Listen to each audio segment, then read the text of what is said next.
En las semanas anteriores hablamos un poco acerca del temor. Y hay varias historias donde el temor era el principal problema que estaba impidiendo que estos personajes pudieran hacer lo que Dios les estaba diciendo.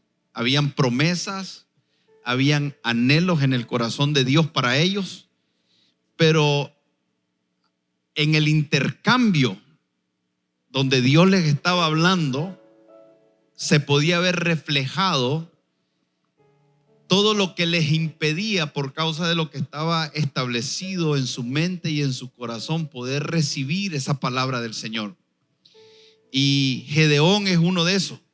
Gedeón es un ejemplo extraordinario por la condición en la que él se encontraba, por lo que su clamor provocó en el corazón de Dios, que vino a visitarlo, por lo que Dios le dijo, por la forma en que él reaccionó a lo que Dios le dijo, y que después comenzamos a ver toda una serie de acontecimientos que sacaron al pueblo de la condición en que estaba. Entonces quiero leer en Jueces capítulo 6, el verso 1, dice: los hijos de Israel hicieron lo malo ante los ojos de Jehová, y Jehová los entregó en mano de Madián por 7 años. Y la mano de Madián prevaleció contra Israel. Y los hijos de Israel, por causa de los madianitas, se hicieron cuevas en los montes y cavernas y lugares fortificados. Pues sucedía que cuando Israel había sembrado, subían los madianitas y amalecitas y los hijos del oriente contra ellos, y subían y los atacaban, y acampando contra ellos destruían los frutos de la tierra hasta llegar a Gaza, y no dejaban que comer en Israel ni ovejas, ni bueyes, ni asnos, porque subían ellos y su ganado y venían con sus tiendas en grandes multitudes como langostas, y ellos y sus camellos eran innumerables. Así venían a la tierra para devastarla. De este modo empobrecía Israel en gran manera por causa de Madián. Y los hijos de Israel clamaron a Jehová. Y quiero comenzar por aquí, en esta etapa de la historia, y que podamos entender que en esta época de Israel el pueblo de Israel estaba siendo gobernado por jueces. Pero una de las características del libro de Jueces es que nosotros vemos que la Biblia continuamente nos enseña y nos dice que por un periodo el pueblo de Israel se volvía al Señor. Dios lo restauraba de su condición de pobreza, de escasez, de esclavitud. Pero después el pueblo se volvía a apartar de Dios. Y por causa de apartarse de Dios, volvían a caer en una condición de pobreza, de escasez y de esclavitud. Y vemos periodos y ciclos continuos en el pueblo de Israel.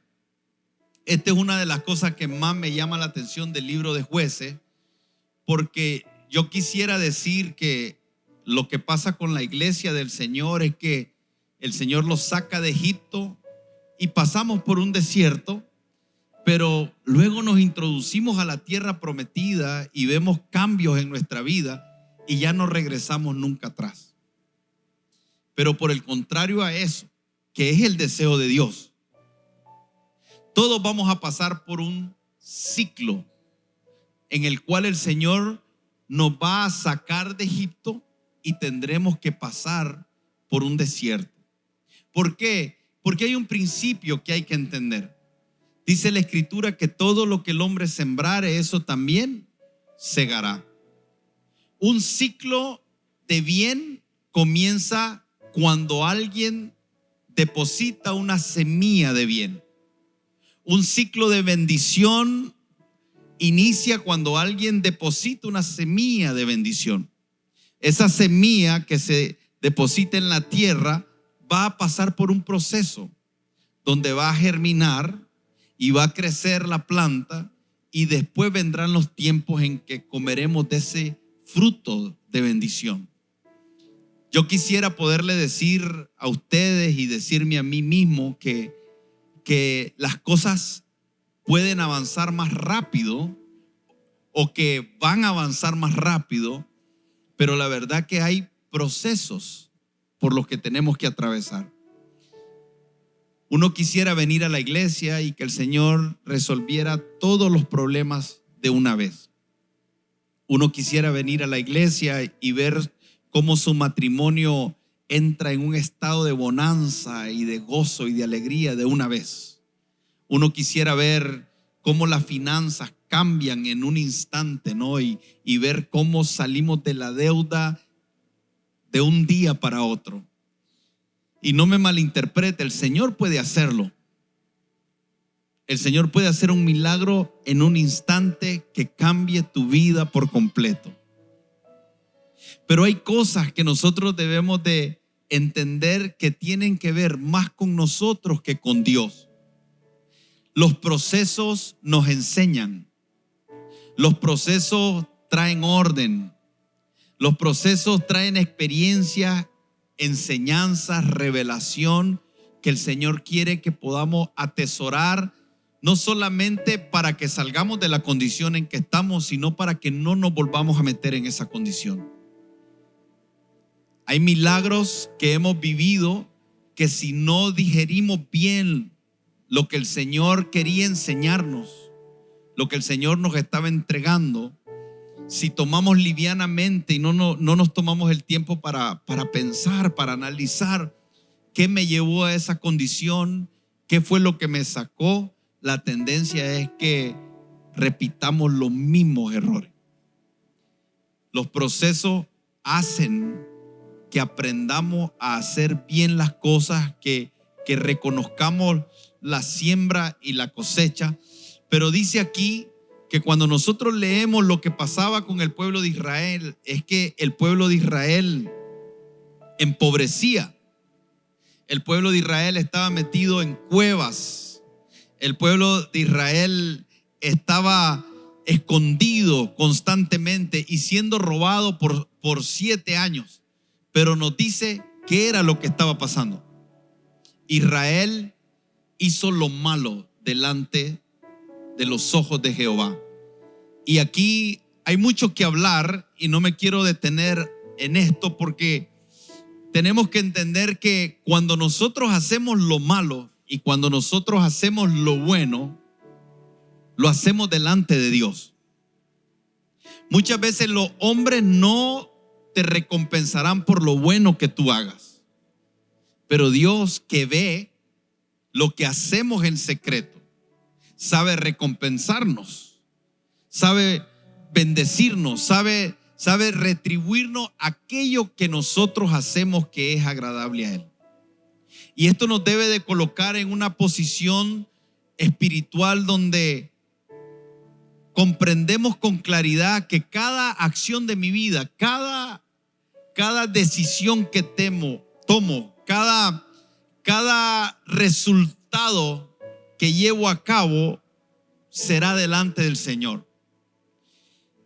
No sé cómo decirle, no sé cómo expresarlo de tal manera que ustedes y yo podamos comprender cuán importante es lo que nosotros hacemos, más allá de quien vea, más allá de la opinión de los hombres, más allá de que nos aprueben o nos desaprueben. Esta frase es muy relevante, porque esta frase lo que está diciendo es: el pueblo de Israel hizo lo malo desde cómo Dios llama a algo malo y se apartaron de lo bueno, que es aquello que Dios llama bueno. Hoy en día tenemos una confusión.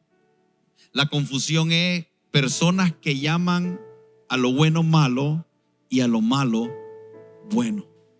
Hace unas semanas atrás acabamos de ver a la Corte Suprema de Justicia en Estados Unidos revertir una ley que aprobaron en los años 70, donde decían que el aborto era legal.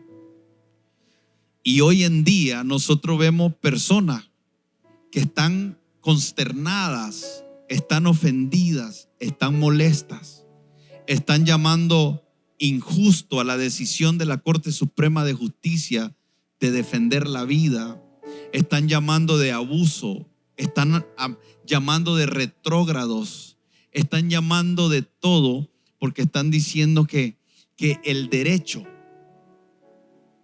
a poder matar a un bebé en el vientre de su madre es una violación. Y están recogiendo dinero, están levantando plata, están diciendo esto no se va a quedar así, y está indignado. Y cuando uno mira esa indignación, uno dice, wow, están convencidos. De verdad que ellos creen que lo que pasó es algo malo. La pregunta es, ¿cómo ve Dios la vida?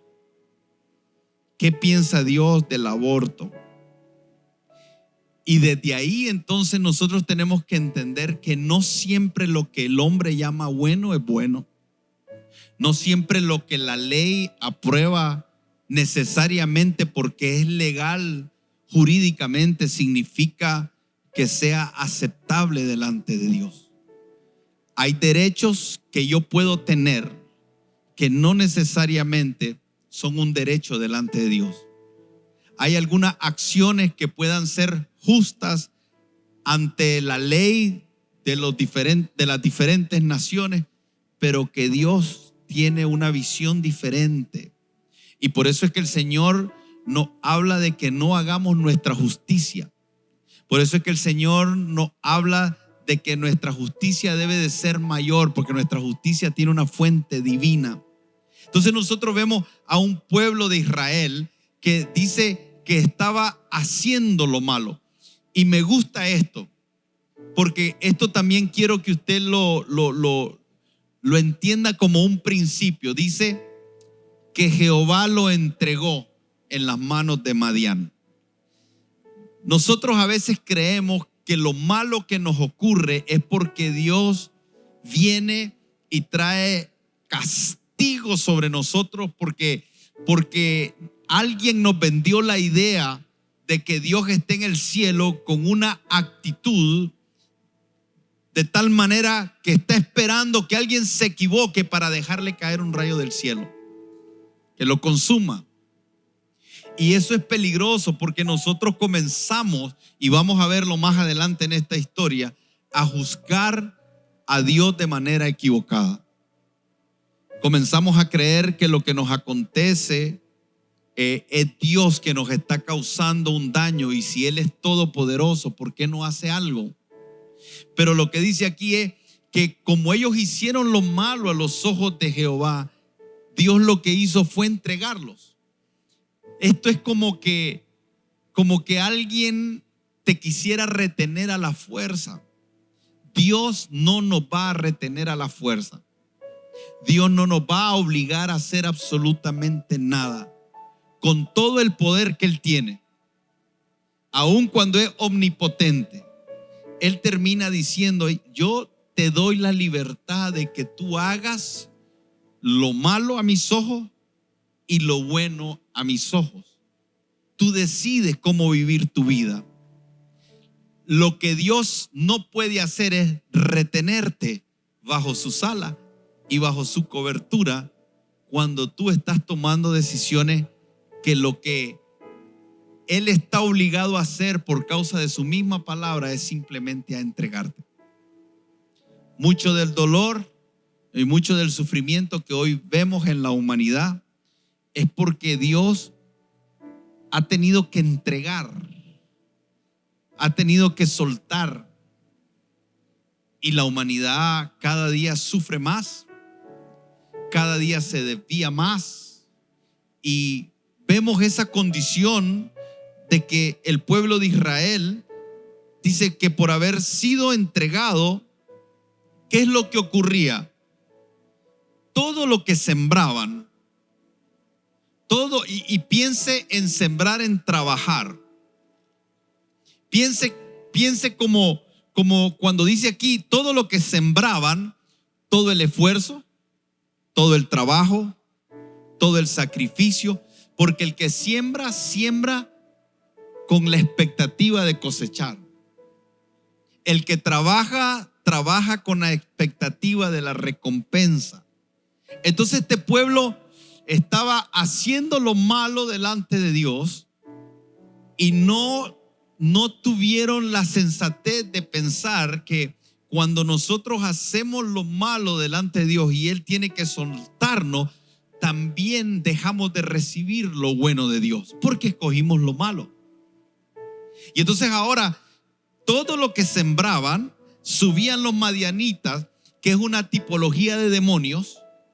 Los madianitas, cada vez que usted lea madianitas, es una tipología de demonios. Es como que ellos son los que se encargan de hacerle miserable la vida a Israel. Y los demonios, junto con Satanás, lo que quieren es matar, robar y destruir. Y esto era lo que los madianitas hacían. Entonces, acampaban contra Israel y destruían los frutos de la tierra. No dejaban que comer a Israel. ¿Sabe que la escasez en la escritura siempre está vinculada cuando el pueblo se apartaba de Dios? La escasez es la ausencia de la provisión de Dios. La Biblia dice que el Señor proveerá cada una de nuestras necesidades. Hay algo que podemos estar cometiendo un error, hay algo que podemos estar administrando mal, hay algo que podemos estar haciendo mal que le está dando una puerta de legalidad al enemigo para que venga y nos robe nuestro trabajo, nos robe nuestro esfuerzo. Entonces ellos subían y dice que eran innumerables y venían a la tierra y la devastaban, de modo que Israel empobrecía en gran manera. Y aquí viene la parte bonita.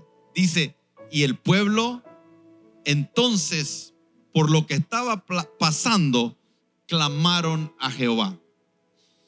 Y qué interesante es que nosotros nos hagamos esta pregunta: ¿por qué tengo que estar empobrecido? ¿Y por qué tengo que estar siendo esclavizado? ¿Y por qué tengo que estar en aflicción? ¿Y por qué tengo que estar en sufrimiento para clamar al Señor? ¿Por qué no clamamos por lo bueno, sino que solo estamos clamando para que lo malo se vaya? ¿Por qué en vez de invertir energías en clamar porque todo esté en desorden, no clamamos porque todo permanezca, continúe en orden? ¿Por qué clamamos porque estamos en escasez? ¿Por qué no clamamos a Dios en agradecimiento porque estamos bendecidos y para que Él nos siga bendiciendo? ¿Por qué clamamos a Dios cuando nos sentimos desprotegidos, asediados, amenazados, perseguidos? Y no clamamos al Señor porque hoy podemos decir: el Señor me ha guardado, el Señor me ha protegido. Ahora, fíjese en este contexto, en este relato, la pregunta era: ¿cuál era esa maldad que ellos habían hecho? Y nos dice que lo que habían hecho ellos es que andaban tras dioses ajenos, y Dios se los había advertido y les había dicho que no fueran tras dioses ajenos. No sé si alguno de ustedes quiere decir hasta aquí algo en este momento. Cuando uno ve la historia precisa de Gedeón, esto que los madianitas hacían cada año que ellos levantaban cosecha, iban a levantar su cosecha, Madián llegaba con un ejército y arrasaba con todo. Fue algo que duró 7 años.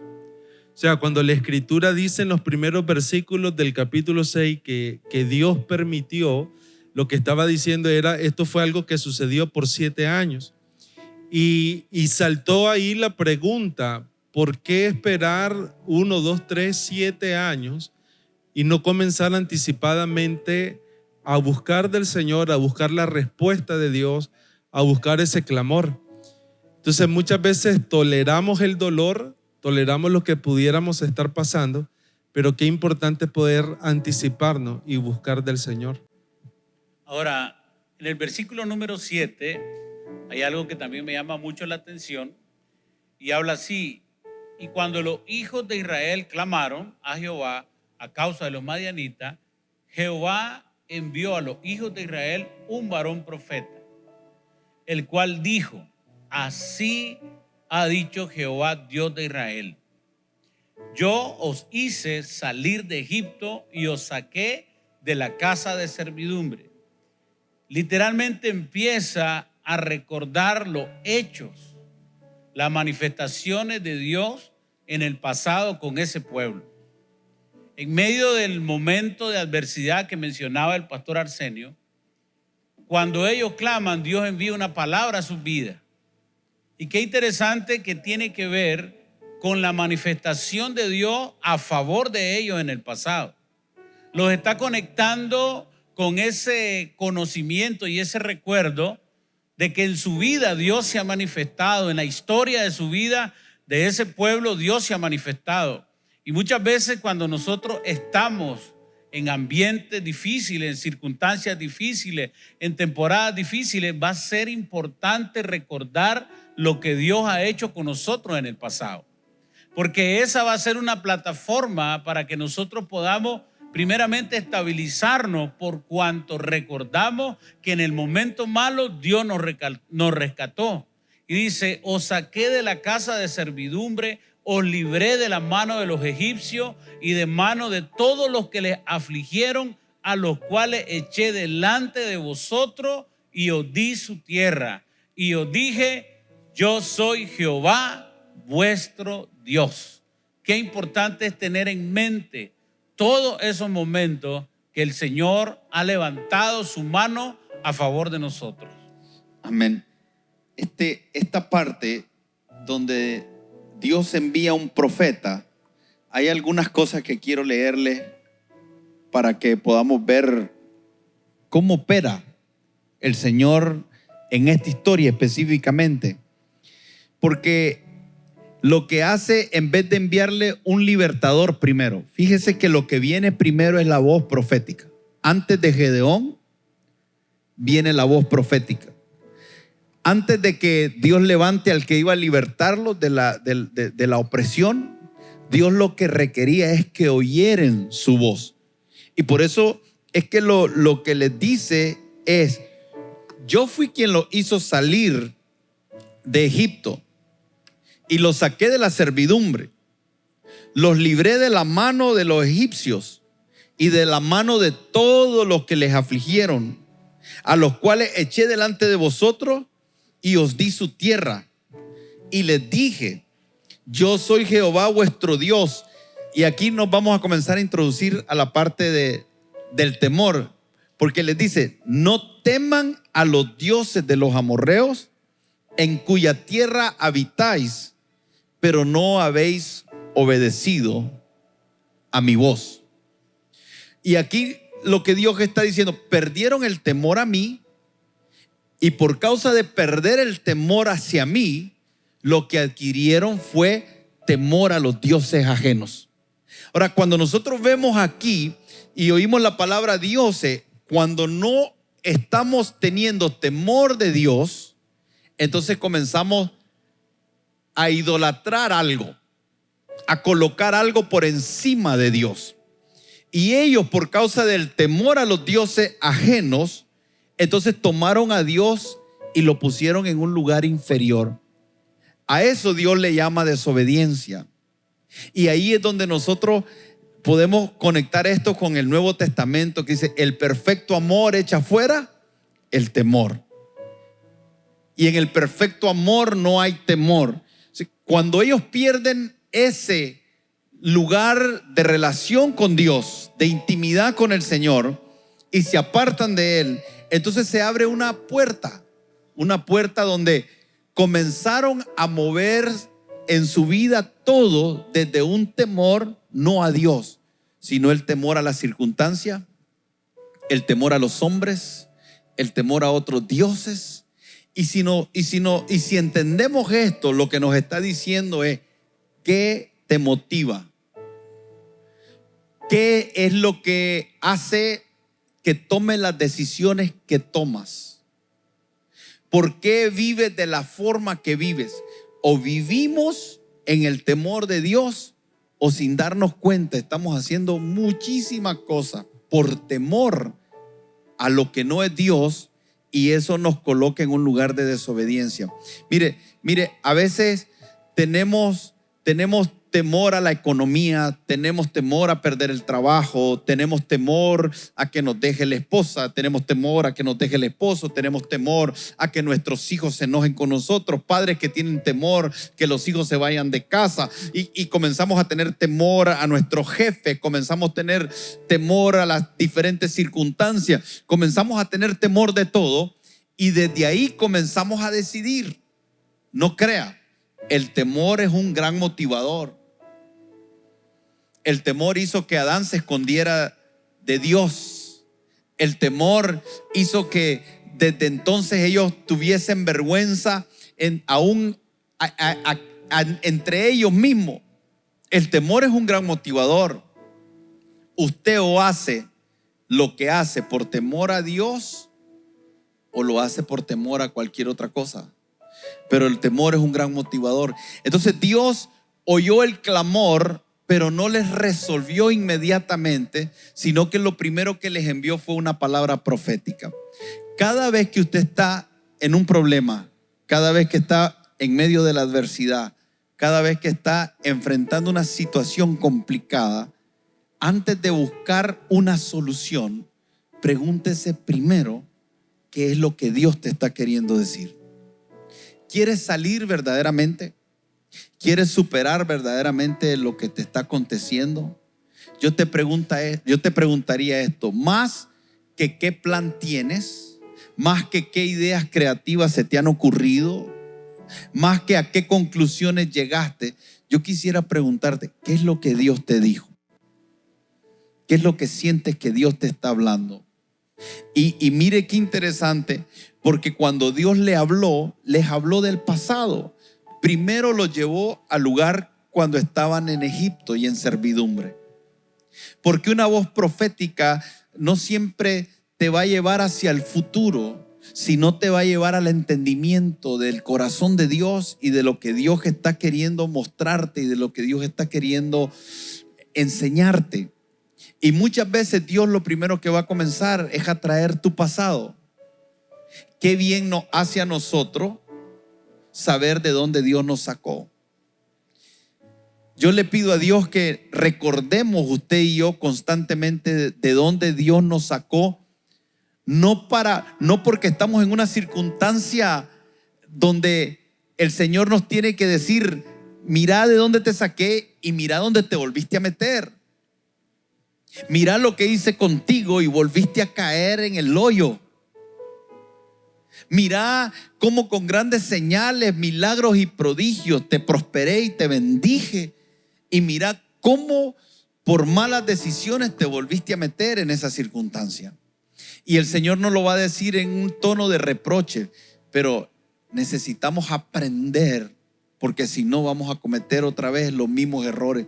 Entonces el Señor le recuerda no solamente de dónde lo sacó, también le recuerda la advertencia.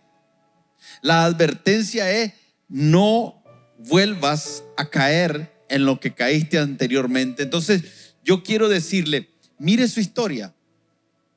¿Conoce su historia? ¿O ya se le olvidó? No podemos darnos el lujo de olvidarnos.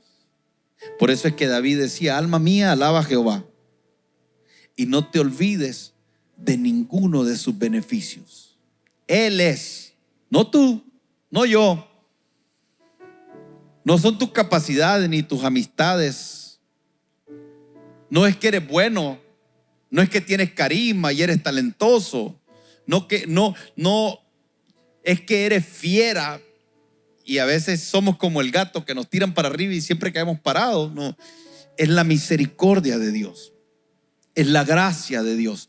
Entonces necesitamos identificar la forma en que Dios se está queriendo comunicar con nosotros. Dios lo puede hacer a través de un mensaje como el de hoy, lo puede hacer a través de una historia como la de Gedeón. Dios puede hablar auditivamente, pero Dios puede hablar a tu corazón y Dios puede enviar un profeta. Dios puede enviar a alguien. Y cuando te digo profeta, por favor, saquémonos esa idea de la oficina de un profeta, de alguien que tiene un título de profeta o alguien que es conocido internacionalmente como profeta. Dios puede usar a quien le dé la gana para hablarnos. Recuerde que usó a un burro en un momento para hablarle a un profeta. Entonces no importa si usted es profeta, usted es pastor, apóstol o astronauta, Dios puede usar un burro para hablarnos. Debemos de mantener el corazón humilde, abierto a la posibilidad de corrección. Porque si usted ve aquí en esta historia, es interesante porque dice que viene un ángel en el verso 11 y se le aparece a un hombre llamado Gedeón. Y qué lindo es Dios que las primeras palabras que salen, que escucha Gedeón, es: Jehová está contigo. Yo no puedo entender a este Dios, porque yo lo primero que hubiera llegado: ajá, ¿qué tal? ¿Cómo está? Te metiste en problema, ¿verdad? Te lo advertí, te lo dije, te lo señalé, te di indicaciones claras que no cumpliste. No, dice: Jehová está contigo, varón esforzado y valiente. Y Gedeón responde y le dice: ah, Señor mío, si Jehová está con nosotros, ¿por qué nos ha sobrevenido todo esto? ¿Dónde están todas sus maravillas que nuestros padres nos han contado diciendo: nos sacó de Egipto, y ahora Jehová nos ha desamparado y nos ha entregado en mano de los madianitas? Qué fácil es confundirnos. Esto no creo que, si diría que a Dios le duele, estaría diciendo como que Dios es vulnerable, y Dios es Dios y Él subsiste por Él mismo. Pero déjeme verlo desde una perspectiva humana. Qué triste es que al final del camino pareciera ser que tanto los impíos, los ateos, los que no conocen a Dios, como sus hijos, terminamos creyendo que el problema es Él.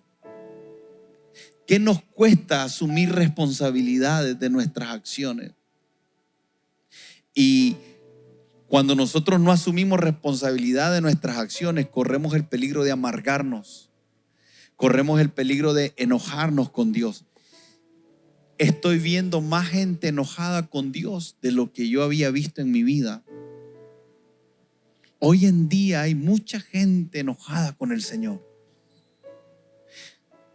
Están con un problema financiero y no dicen, ni tal vez están completamente conscientes, pero en el corazón hay un reclamo. ¿Por qué? ¿Por qué? Nosotros podemos escuchar eso en la voz de Gedeón. ¿Por qué? ¿Por qué nos ha acontecido todo esto? ¿Por qué? Yo siempre he dicho esto: si hay algo que no está caminando bien en nuestra vida, antes de ver si nuestro jefe, el pastor, el vecino, Dios, nuestros padres, nuestros hermanos, antes de comenzar a ver si alguien más hizo algo que nos llevó a esa condición, le doy un consejo. Comencemos a preguntarnos: ¿qué hice yo? Ponga esto en práctica. No importa la situación, comience por descartar que usted sea el causante primeramente. Y que el Señor nos dé la habilidad, que el Señor nos dé la madurez, que el Señor nos dé la revelación de poder ver sin engaño, sin engañarnos a nosotros mismos. Porque cuando nosotros no tenemos la capacidad de ver esto, me gustó una frase, siempre la repito que puedo, del pastor Satirio dos Santos. Entonces caemos en consecuencias olvidadas. Yo conozco hombres que me han dicho: pastor, mi esposa se fue de la casa, me dejó y se divorció de mí. Y lo dejo hablar por un momento. Y cuando lo veo llorar, y cuando lo veo triste, y cuando lo veo expresar lo que está viviendo, después yo le hago esta pregunta: ¿Cómo fue usted como esposo? Y lo hago con intencionalidad. Lo hago con intencionalidad porque pareciera ser que por un momento todo gira en torno a que la esposa se fue. Y entonces él me dice: no, pastor, en realidad yo no fui un buen hombre. Yo fui infiel muchas veces. Yo no proveía, yo la trataba mal. Yo no estaba ahí para ella. Alguien cuando viene y me dice: pastor, perdí el trabajo, y me comienza a decir: es que mi jefe es un arrogante, mi jefe es un hombre difícil, pastor, en la empresa nadie lo quiere, todos hablan mal de él, y mire, es un hombre terrible, y perdí mi trabajo. Yo le pregunto: ¿qué clase de trabajador tú fuiste? ¿Eras puntual? ¿Eras responsable? ¿Eras dedicado? Y nos terminamos de dar cuenta, si lo admiten, que él abrió puertas. No sé por qué tenemos la tendencia a responsabilizar primero a alguien más y a llevar muy fácilmente nuestra vida a ser víctimas de alguien más. Alguien más hizo algo. Y yo no quisiera generar un espíritu de culpabilidad ni de condenación, pero tampoco el otro extremo de no tener ninguna responsabilidad. Qué difícil es para el creyente que podamos estar en una posición de exactitud. O nos condena el diablo, o nos hace sentir culpable y nos lleva a un estado donde esa condenación no nos permite acercarnos y creer a Dios, porque nos dimos cuenta que nos equivocamos y llegamos nosotros mismos a aborrecer esos errores que cometimos. O de repente no tenemos responsabilidad de ningún tipo. Y estos dos extremos son malos, porque no nos llevan a estar posicionados espiritualmente en el lugar donde Dios quiere restaurarnos. Porque Dios le está diciendo a Gedeón: varón, eres valiente y esforzado. Y la respuesta de él es: si Dios está conmigo, ¿por qué? ¿Dónde están todas sus maravillas? Y es lindo del Señor, porque le dice: ve con estas tus fuerzas. No le dice: sos un sinvergüenza. Yo le hubiera dicho: sos un carebarro. O sea, después de todo lo que hiciste, todavía no querés asumir tu responsabilidad. Le dice: ve con estas tus fuerzas.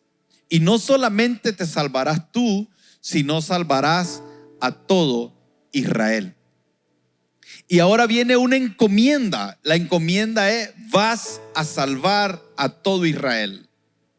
Y el Señor le está diciendo: todo lo que necesitas para hacer lo que te estoy mandando a hacer, lo tienes, porque mi presencia va a ir contigo. Y no solamente mi presencia va a ir contigo, sino que yo te estoy diciendo que lo que yo veo en ti es un hombre valiente, un hombre esforzado. Y un valiente es todo lo contrario a uno lleno de temor. Pero ante eso le dice Gedeón: ¿cómo salvaré a Israel? He aquí que mi familia es pobre y yo el menor de mi casa. Y es aquí donde comenzamos a ver que el temor es alimentado por los ambientes, y el primer lugar donde el temor es alimentado es en nuestra propia casa. Los conceptos que nosotros tenemos de familia. Entonces Gedeón dice: no, mi familia es pobre, y dentro de los pobres yo soy el más pequeño, soy el menor. Entonces si la pobreza tuviera un orden de edad, yo soy el que menos tiene, yo soy el que menos influencia puedo tener. Y se coloca en un estado de imposibilidades, donde él lo que está diciendo es, lo que Dios me está diciendo que puede hacer conmigo, yo no tengo lo que se requiere. Y dígame si eso no es temor, porque temor es saber que estamos ante una situación en la cual yo no tengo lo que se requiere. Mi familia no tiene lo que se requiere, yo no tengo lo que se requiere, el pueblo no tiene lo que se requiere. Y Dios le está diciendo, pero yo estoy contigo. Y si yo estoy contigo, todo lo que requieres, lo tienes. Y ahí es donde comenzamos a ver los elementos del miedo, porque los elementos del miedo comienzan en mi forma de pensar, en mi forma de ver. Él lo que estaba viendo es, no tengo lo que se requiere para hacer lo que tú me estás enviando a hacer. Y quiero decirle algo antes de pasarlo aquí a Jorge.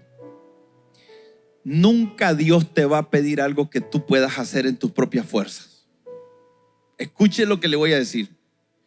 Nunca Dios te va a pedir algo que puedas hacer en tu propia fuerza.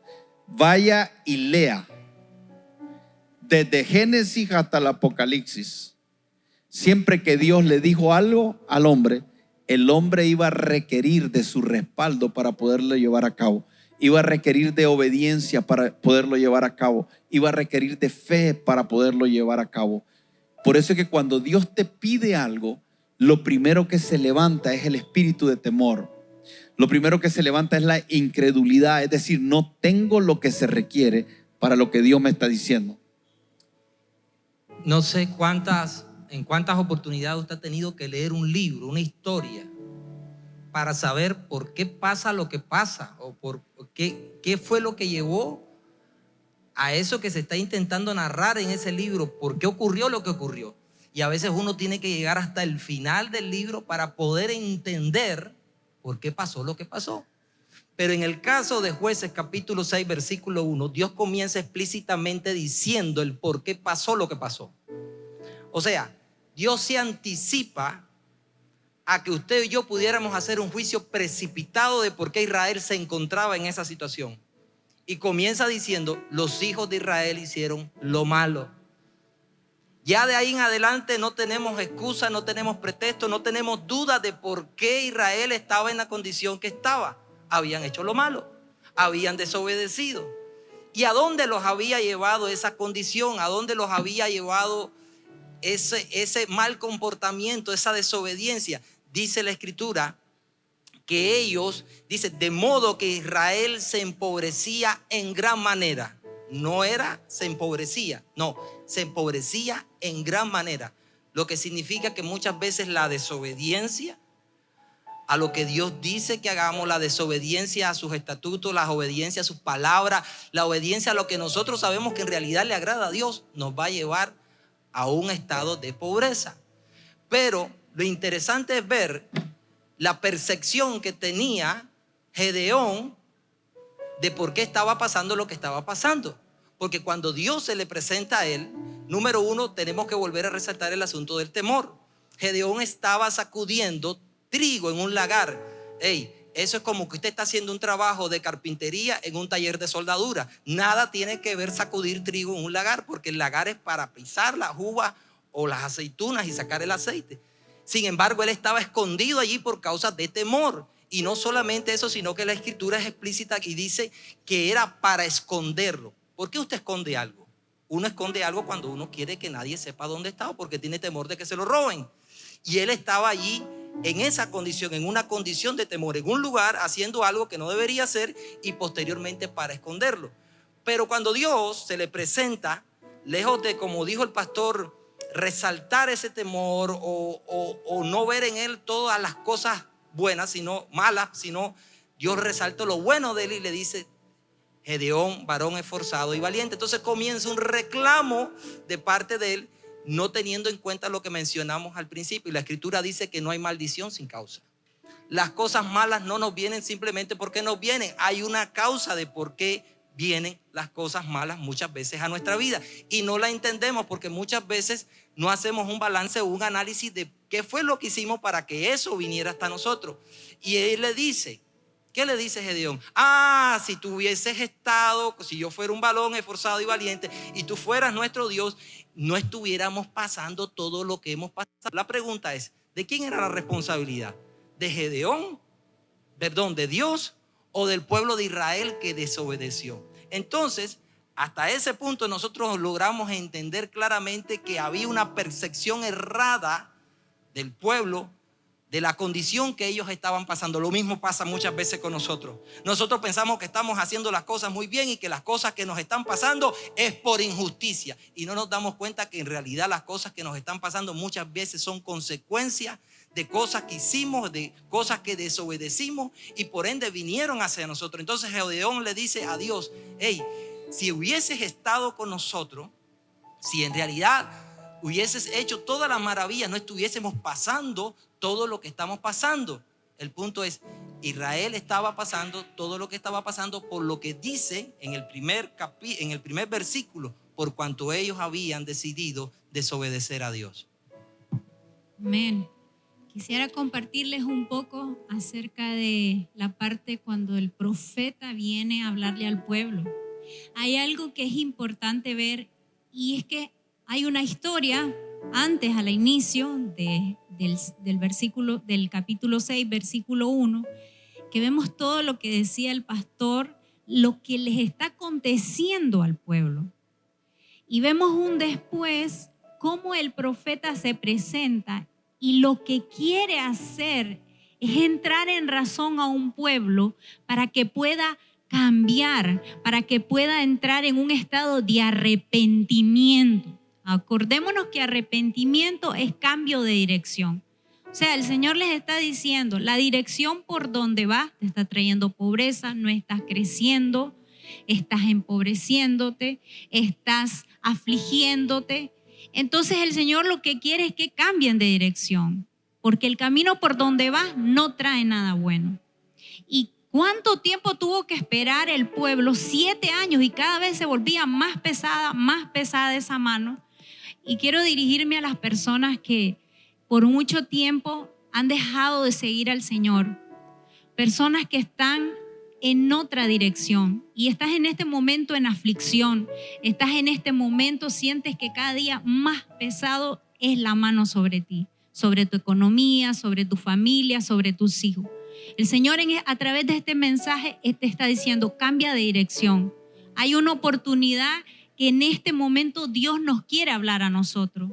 Y entonces hoy tú puedes decidir y tomar esa mano que el Señor te está dando. Pero todo va a empezar con el cambio de mentalidad. ¿Hacia quién nosotros vamos? Imagínense ustedes, permítanme decirles esto.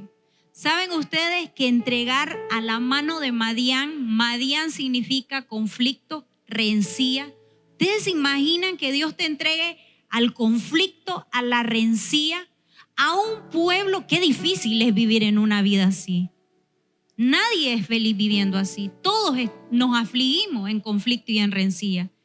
Madián era un pueblo, dice que era inculto, ignorante, despreciado por todos. Despreciado por todos, y ustedes se imaginan que hacer lo malo nos lleva al desprecio, y el Señor les estaba diciendo, yo lo saqué de la esclavitud, yo lo saqué de todas esas cosas que les afligían. Hoy el Señor quiere que nosotros cambiemos de dirección. Si hay alguna persona que en este momento necesita arrepentirse, hoy es el día, hoy es el tiempo. Quiero leerle algunas cosas que escribí. Cosas en que el miedo y la fe se parecen. Primero, la fe para nosotros es algo que nos mueve, pero el miedo también mueve. Y tanto el miedo como la fe creen en algo que no es objetivo, porque el miedo no siempre es real. Algunas veces nosotros nos creamos nuestros propios miedos y estamos convencidos. La gente tiene miedo a volar en avión porque están convencidos que si se montan en un avión se va a caer. ¿Cuántos vuelos hay al día y no vemos que se están cayendo todo el tiempo? Entonces, hay un miedo a volar que no es objetivo. Pero también la fe dice que es la certeza de lo que se espera, la convicción de lo que no se ve.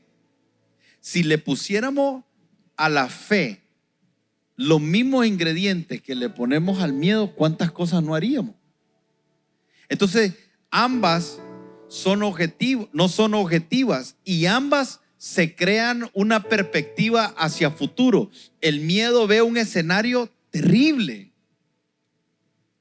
Entonces, para Gedeón era más fácil pensar que los madianitas iban a venir, lo iban a robar y que ellos tenían que tener todo guardado y esconderse. Y estaba convencido de que no lo podían enfrentar, pero el Señor lo que le estaba diciendo a él: tenés que cambiar la perspectiva de futuro desde una reconciliación conmigo. Si es cierto, los estaban robando porque se habían apartado y el Señor los había entregado. Si ellos lograban comprender que la razón por que el Señor los había entregado y le estaba pasando todo eso era porque se habían alejado y le ponían fe a volverse a Dios y a creer lo que Dios le estaba diciendo, que Él estaba con él, entonces eso debía de cambiar una perspectiva de futuro. El miedo nos da una incertidumbre del futuro, pero la fe nos da una confianza en el Señor. Ambas son invisibles. El miedo es invisible y la fe es invisible. No se ven con los ojos naturales. El miedo te convierte en alguien irracional. Piense, ya dejaste de razonar y tus acciones se vuelven peligrosas, pero la fe te convierte en alguien valiente. Lo que Dios le estaba diciendo a Gedeón es: cambia tu cobardía por valentía, porque el miedo y la fe te van a llevar a lugares diferentes. El miedo te va a llevar a un lugar y la fe te va a llevar a un lugar totalmente diferente. La fe está basada en lo sobrenatural, el miedo está basado en lo natural. Usted dice: pastor, pero el miedo es que yo tengo miedo a la muerte. Sí, pero eso es natural. Sobrenatural dice que para nosotros el morir es ganancia. Esto es sobrenatural. Entonces tenemos miedo a la muerte, pero cuando tenemos miedo a la muerte y no tenemos miedo al que puede lanzar nuestra alma a aquel lugar terrible que Dios no quiere que nadie vaya, entonces estamos operando desde el miedo y estamos dejando de utilizar nuestra fe. Fe es la habilidad de decir y tener la información basada en la palabra de Dios. El miedo está basado en la palabra de un hombre, como cuando Goliat decía: tráiganme a uno todos los días. Hablaba y la gente entraba en miedo porque estaba oyendo lo que decía Goliat, y tuvo que llegar alguien como David que no estaba prestándole atención a eso, sino a la palabra de Dios, porque eso, cuando él dice este incircunciso, o sea, él está diciendo: este no está en pacto, nosotros tenemos un pacto, y él se está aferrando a la palabra del Señor. La fe se da en nuestro espíritu, el miedo se da en nuestra alma. Cuando alguien está lleno de miedo, cuando usted y yo estamos llenos de miedo, estamos operando desde el alma. Pero cuando estamos en el espíritu, estamos operando desde una dimensión diferente. Por eso es que el temor es un espíritu. La Biblia dice que espíritu de temor. Y ese espíritu de temor viene a invadir tus emociones y tu alma. Por eso hay turbación de espíritu por causa de ese temor. La fe es una convicción, pero el temor es una emoción. El temor está basado en la incapacidad que tengo de hacerle frente a algo. No tengo lo que se requiere, pero la fe es la convicción de que si Dios está conmigo, ¿quién contra mí? La fe es poder, el miedo es debilidad. La fe nos mete en un lugar de descanso. El miedo nos mete en un lugar sin descanso. Gedeón tenía que tomar una decisión. ¿Iba a operar en fe, confiando en lo que Dios le estaba diciendo, o iba a vivir su vida en temor? ¿Quiere que le diga algo más? Nosotros nos vamos a morir de miedo, y también puede ser que nos muramos creyendo. Solo tenemos que decidir eso. Gedeón podía haber vivido el resto de su vida trabajando para ser saqueado por el temor, o correr el riesgo de enfrentar a sus enemigos con la posibilidad de lo que Dios le estaba diciendo: yo voy a estar contigo y no te van a poder hacer frente. Nosotros tenemos que comenzar a decidir eso. Algo que también me llama la atención es ver el detalle de Dios con el trato a Gedeón. Gedeón es una persona que tiene temor. Hay todo un ambiente que propicia todo eso. Pero en el versículo 12 el Señor le dice: Jehová está contigo.